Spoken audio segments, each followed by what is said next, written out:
and I would like to invite to come to the floor Prof Omaswa of the African Center for Global Health and Social Transformation.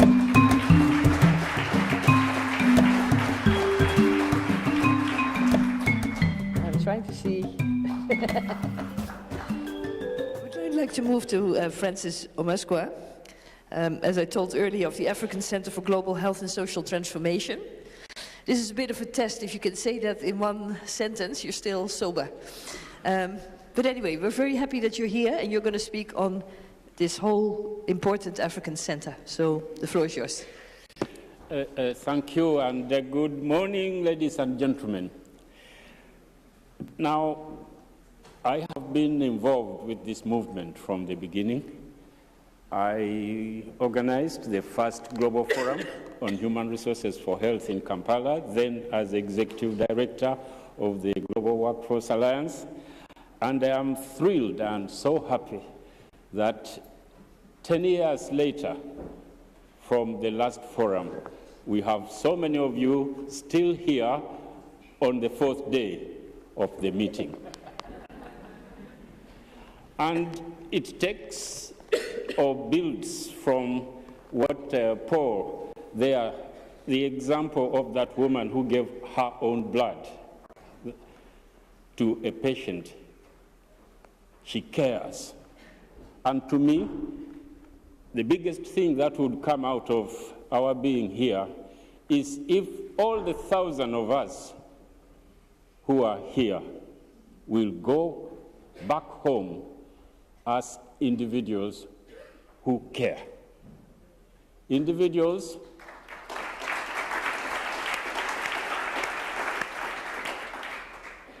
who care for those who need health workers. When we talk here about health workforce labor markets, many of the people who need health workers don't even know that they can do something about getting a health worker.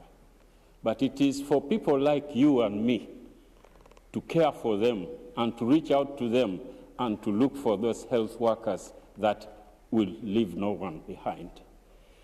One of the messages I'm taking away from here, Agnes Suka, are you still here?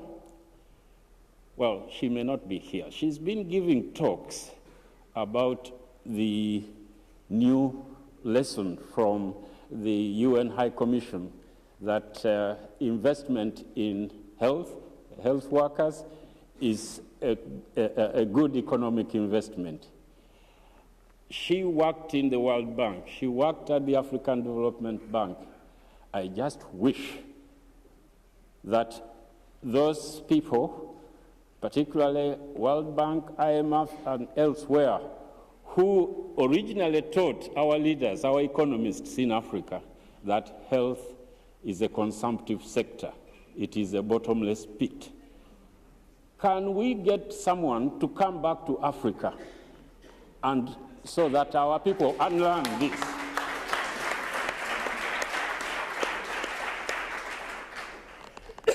This would be one of the most powerful outcomes of this forum, that we go and unteach the teaching that health is a consumptive sector.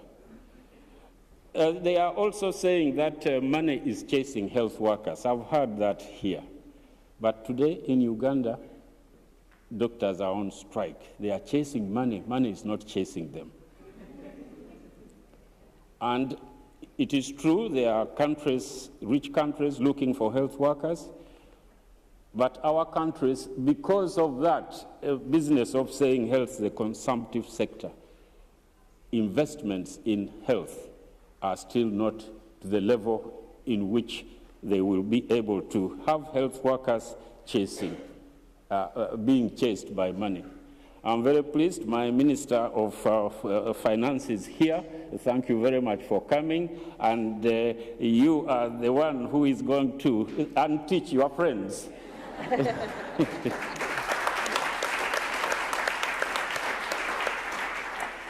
So I also speak for the African Platform on Human Resources for Health, of which I'm the current chair. We held a meeting yesterday, a very vibrant meeting, and one of the pledges that we are making now to you is that we have organized ourselves, we have a business plan, and we are going to ensure that the visibility of this agenda in Africa is going to remain high.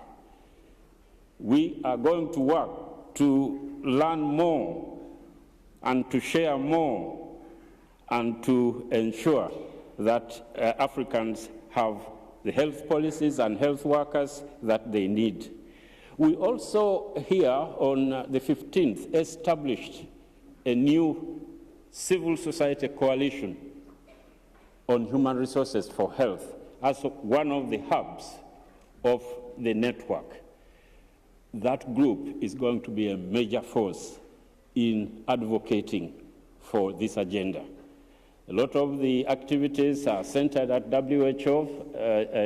Jim Campbell is here with his team, but I know that there are interventions which the UN, ILO, WHO, which they cannot do unless they work through us, the CSOs.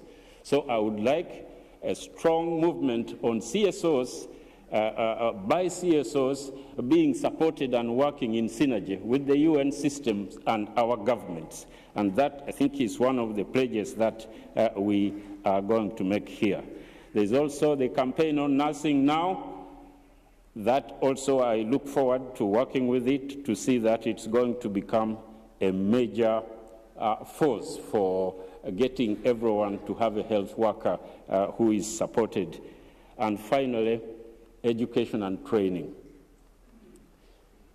It is going to be the solution, because if we can get a global pool of health workers with the right skills and shared using the WHO code on the international recruitment of health workers, then we will have the fairest way of reaching a stage when we have a skilled, motivated, and supported health worker for every person in every village by people who care like you and me.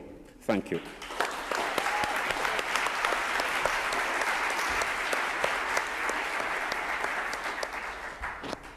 Thank you very much, Mr. Francis. This was, I think, much appreciated, as you heard from the applause from the floor.